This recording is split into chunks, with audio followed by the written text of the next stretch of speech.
Hello दोस्तों, मैं NC Sharma आप सभी का स्वागत करता हूं अपने यूट्यूब चैनल स्टार स्टडी 99 पे। पीछे मैंने आप लोगों को बताया था कि हर बार आप लोगों को जो है जब भी मैं कोई टॉपिक पढ़ाऊंगा तो उसके साथ साथ में आपको क्वेश्चन भी मिलेंगे। तो इकोनॉमिक्स के अंतर्गत अगर हम बात करें तो विकास के आधार पर, नियंत्रण के आधार पर और साथ साथ में दुनिया के देशों के साथ संबंध के आधार पर जो अर्थव्यवस्थाएं हैं वो टॉपिक मैं आपको पढ़ा चुका हूं। आप जाकर प्लेलिस्ट में जाकर देख सकते हैं। इसके अलावा जीडीपी, एनडीपी, एनएनपी वगैरह के बारे में जानकारी दे चुका हूं। आज हम उनसे संबंधित कुछ महत्वपूर्ण इंपॉर्टेंट क्वेश्चन जो हैं उनकी हम बात करने वाले हैं। तो चलो अपने सेशन को स्टार्ट करते हैं। ना चैनल पर नए आए हो तो चैनल को सब्सक्राइब करना ना भूलें और साथ साथ में ना बेल आइकन घंटी जरूर दबा दें ताकि आपको नोटिफिकेशन की जानकारी मिल जाए कि नया वीडियो कब आएगा। सबसे पहला क्वेश्चन देखो, विकास के आधार पर अर्थव्यवस्था कितने प्रकार की मानी जाती है? On the basis of development economics are classified into how many types, यानी कि कितने प्रकार की अर्थव्यवस्था मानी जाती है। यहां ये चीज ध्यान रखना, आपको ये पूछा गया है विकास के आधार पर, यानी कि डेवलपमेंट के आधार पर बात की गई है। तो डेवलपमेंट के आधार पर अर्थव्यवस्था दो प्रकार की होती है, तीन प्रकार की होती है, चार प्रकार की होती है या पांच प्रकार की होती है। क्या होगा इसमें आंसर? आप अपने दिमाग पर जोर डालो, क्योंकि पीछे मैंने आपको पढ़ाया है इसके बारे में। पीछे के वीडियो अगर आपने देखे हैं तो आपका जो राइट आंसर आने वाला है वो मेरे को पता है। वो राइट आंसर आपका क्या आने वाला है? तीन प्रकार की अर्थव्यवस्था, अगर आपने पीछे की क्लास ली है तो। चलिए चेक कर लेते हैं। बिल्कुल तीन प्रकार की अर्थव्यवस्था जो है वो होती है ना। आमतौर पर अर्थव्यवस्था को विकसित, विकासशील और अविकसित, जैसे अमेरिका की अर्थव्यवस्था है वो विकसित है, भारत की अर्थव्यवस्था है वो विकासशील है। इसके अलावा अफ्रीका महाद्वीप की अधिकांश जो अर्थव्यवस्थाएं हैं वो किस में आती है? आपकी अविकसित में आती है। बहुत अच्छा क्वेश्चन है ना, एग्जामों में पूछा हुआ क्वेश्चन है। अगला क्वेश्चन देखो, भारत किस प्रकार की अर्थव्यवस्था का उदाहरण है? तो अभी आपने अगर पीछे वाला क्वेश्चन ध्यान से सुना है ना तो इसका जवाब आपको जरूर मिल जाएगा। मतलब भारत की जो अर्थव्यवस्था है वो अगर बात करें हम किसके आधार पर, ये जो आपके सामने एग्जाम्पल ऑप्शन जो दिए गए हैं इनमें किसके आधार पर है? India is an example of which type of economy? तो समाजवादी अर्थव्यवस्था है भारत की, पूंजीवादी है, मिश्रित है या बंद है? ध्यान रखना। तो ये भी अगर आपने पढ़ा है तो मैंने पीछे अच्छी तरीके से बताया था। नियंत्रण के आधार पर अर्थव्यवस्थाएं बताई थी और नियंत्रण के आधार पर तीन अर्थव्यवस्थाएं होती हैं जिसमें भारत ने समाजवादी के गुणों को भी अपनाया है और पूंजीवादी के गुणों को भी अपनाया है। तो राइट आंसर क्या आएगा? सी आएगा। मिश्रित अर्थव्यवस्था है, मिक्स्ड इकोनॉमी जो है उसको हमने अपनाने का कार्य किया है। चलिए अगले क्वेश्चन की तरफ चलते हैं। बिल्कुल सी आएगा, मिश्रित अर्थव्यवस्था है। ध्यान रखना, भारत में निजी और सरकारी दोनों प्रकार की कंपनियों के उदाहरण मिलेंगे। इंडिया के अंदर ध्यान रखना बीएसएनएल भी है, इंडिया में जियो भी है। इंडिया के अंदर अगर हम बात करें बहुत सारे ऐसे सेक्टर मिलेंगे जहां प्राइवेट और गवर्नमेंट सेक्टर दोनों देखने को मिलेंगे। जैसे नायरा पेट्रोल पंप है, ये प्राइवेट सेक्टर का एग्जाम्पल है। ऐसे ही अगर हम बात करें तो आपके हिंदुस्तान पेट्रोलियम है, इंडियन ऑयल कॉरपोरेशन है, ये सब सरकारी कंपनियां हैं। आगे देखो, अगले क्वेश्चन की बात करें तो विदेशी व्यापार की अनुमति वाली अर्थव्यवस्था क्या कहलाती है? मतलब जो विदेशी देशों के साथ ट्रेड करती है वो किस प्रकार की अर्थव्यवस्था में आएगी? बंद अर्थव्यवस्था होगी, वो खुली होगी, नियंत्रित होगी या साम्यवादी होगी? क्वेश्चन देखो ध्यान से, यहाँ पर विदेशी व्यापार की अनुमति मतलब विदेशों के साथ व्यापार करते हैं उसके आधार पर अर्थव्यवस्था, तो ध्यान वो होगी खुली। खुली इकोनॉमी जो है वो होगी, क्योंकि दुनिया में हम देशों के साथ इसके अंदर क्या करते हैं? ट्रेड करते हैं। दुनिया में लगभग इस समय जितने भी देश हैं सबकी अर्थव्यवस्था खुली है। बंद का एग्जाम्पल उत्तरी कोरिया था, लेकिन हाल ही में उसने भी अपने पड़ोसी विशेष रूप से चाइना और रशिया के साथ ट्रेड करना क्या कर दिया है? स्टार्ट कर दिया है।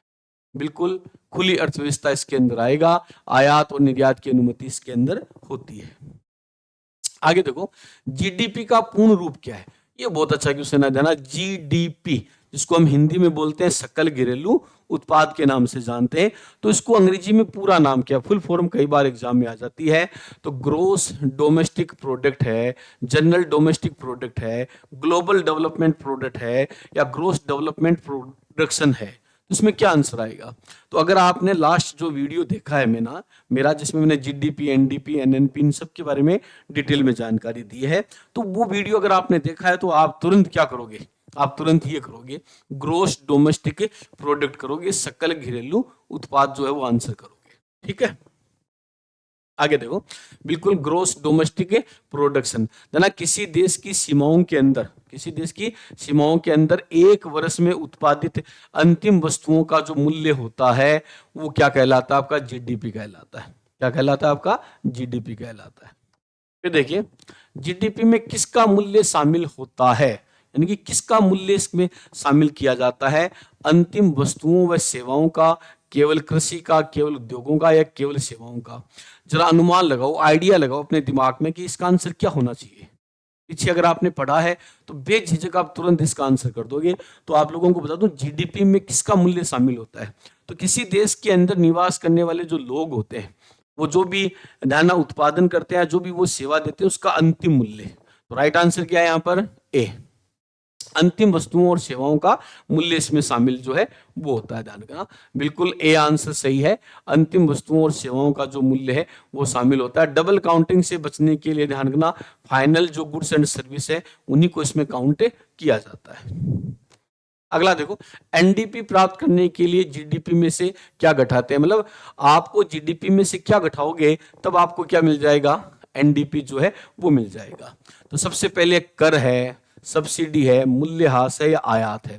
तो ध्यान ना, आप क्या करोगे? जीडीपी माइनस क्या करोगे? मूल्यह्रास, जिसे हम डिप्रिसिएशन के नाम से जानते हैं। तो जैसे ही आप माइनस करोगे आप लोगों को क्या मिल जाएगा? एनडीपी मिल जाएगा। ध्यान रखना, यहाँ पर बात करें तो एनडीपी जो है, एनडीपी यानी कि नेट डोमेस्टिक प्रोडक्ट जो है वो आपको प्राप्त इसके अंतर्गत हो जाता है। ठीक है, चलिए देख लेते हैं आगे। तो एनडीपी, एनडीपी प्राप्त करने के लिए आपको जीडीपी में से क्या घटाना पड़ेगा? डिप्रिसिएशन यानी कि मूल्यह्रास। मूल्यह्रास यानी कि गिरावट। क्या होता है? समय के साथ साथ वस्तुओं की कीमत में भी क्या आती है? गिरावट आती है। उसी को हम क्या बोलते हैं? मूल्यह्रास के नाम से हम जानते हैं। चलिए आगे चलते हैं। अगला क्वेश्चन है, एनएनपी का अर्थ क्या है? एनएनपी किसे कहेंगे भाई? तो NNP, NNP net national product होता है, नेशनल नेट प्रोडक्शन होता है, नेट नेशनल प्रॉफिट होता है, न्यू नेशनल प्रोडक्ट होता है। तो है ना एनएनपी, नेट नेशनल प्रोडक्ट। मैं दोबारा कह दूं, पीछे के वीडियो अगर आपने देखे हैं जिसके अंदर मैंने डिटेल में इसके बारे में जानकारी दी है, तो वो अगर आपने देख लिया तो आप तुरंत क्या करोगे? नेट नेशनल प्रोडक्ट जो है वो आंसर करने वाले हो।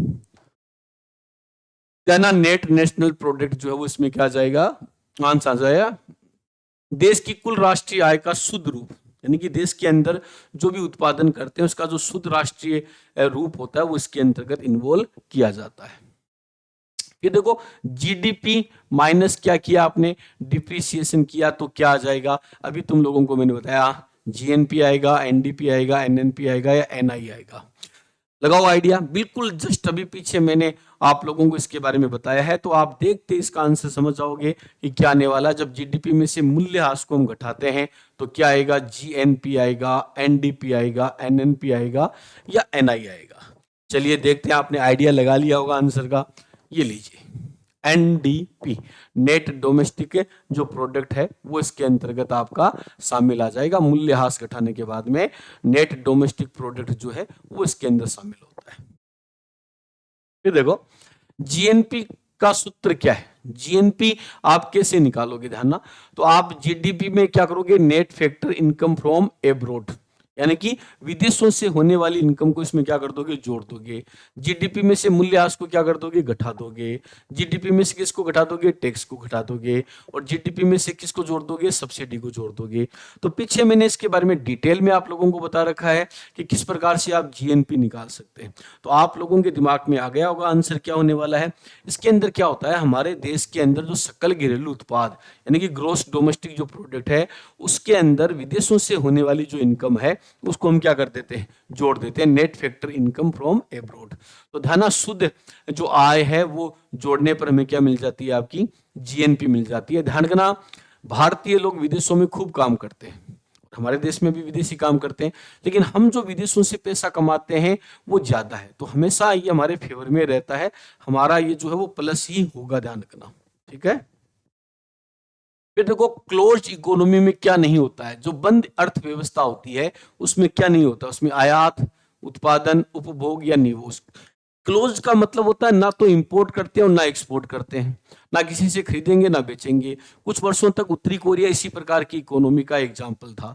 तो सीधी सी बात है, क्लोज इकोनॉमी का मतलब आयात नहीं होगा, ना आयात होगा और ना ही निर्यात होगा। तो इसके अंदर जो राइट आंसर अपना होने वाला है वो होने वाला है आयात। तो बंद अर्थव्यवस्था में विदेशी व्यापार नहीं होता है, किसी प्रकार का विदेशी व्यापार जो है वो इसके अंतर्गत नहीं किया जाता है, ध्यान रखना।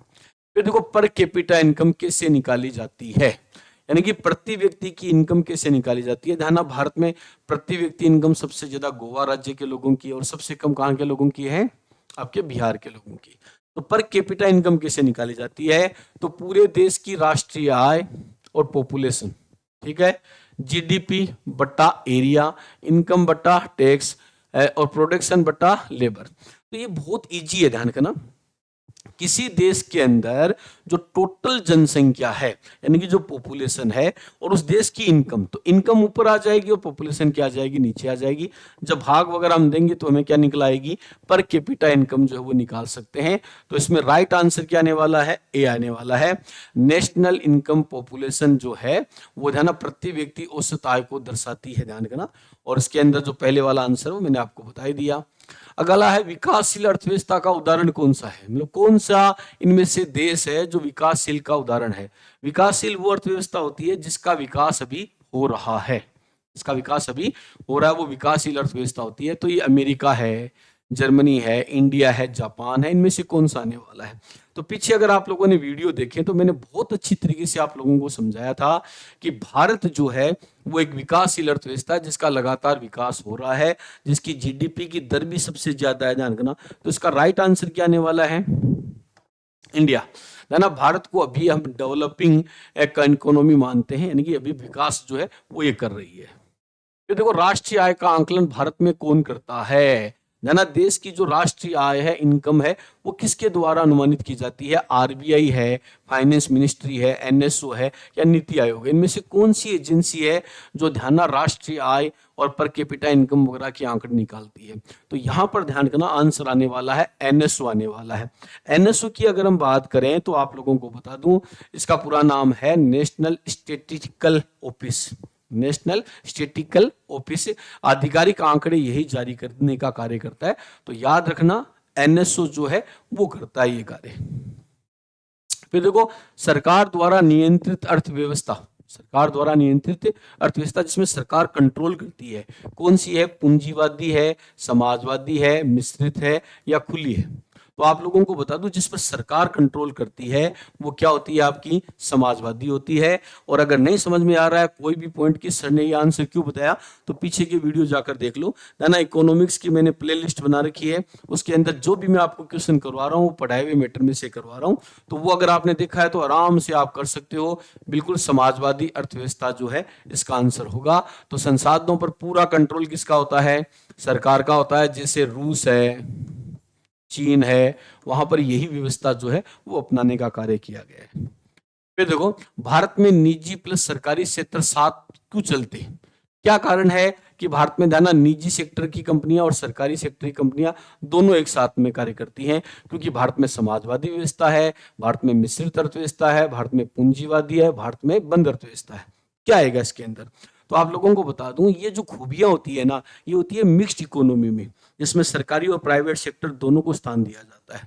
तो समझ गए, राइट आंसर क्या है, बी। बी यहाँ पर क्या होने वाला है, राइट आंसर होने वाला है। मिश्रित अर्थव्यवस्था इसके अंदर क्या होगा, आंसर होगा। तो दोस्तों, इसी प्रकार से टॉपिक के बाद में उसके जो क्वेश्चन वगैरह है वो करवाए जाएंगे, जो हर एग्जाम की दृष्टि से इंपॉर्टेंट है।